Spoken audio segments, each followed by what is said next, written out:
I'm back.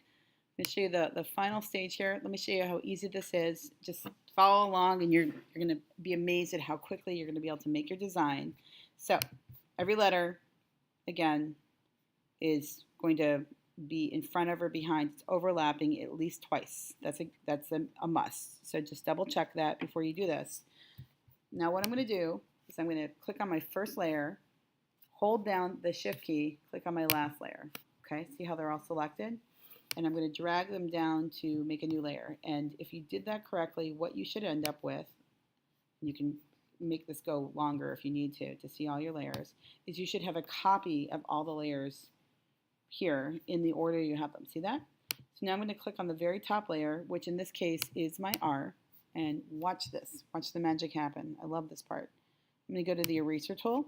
Now keep in mind there is an R below this. It's all the way down here. So, and then I have an S in between, like a sandwich.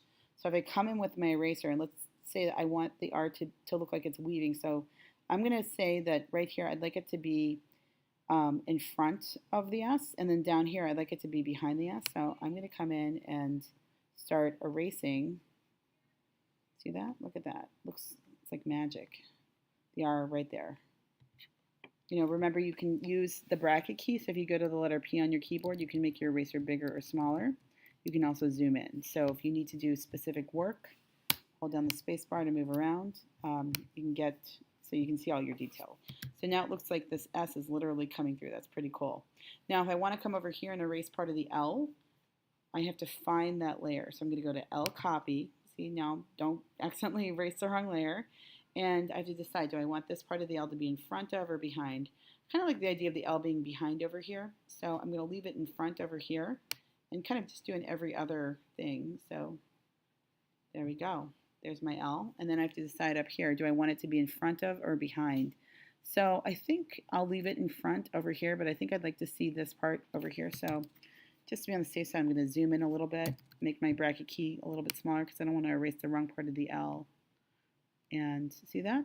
Ta-da! That's really cool. Okay. So I'm going to just keep going, and I think you're getting the idea right now. So if I go to the V, again, same deal. So in front of and behind, I got to decide. I'll make this part behind, and that looks amazing. And see how I'm almost done. So you just keep weaving by clicking on the respective layers and figuring it out from there. What do you want in front and what do you want behind?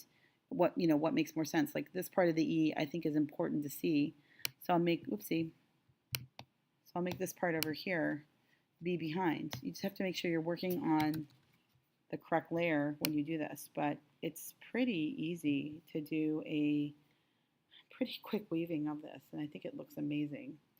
I'm going to have it in front here and behind up here. Oh, that looks really cool. That looks really complex there. Yeah. All right, so that's how that works.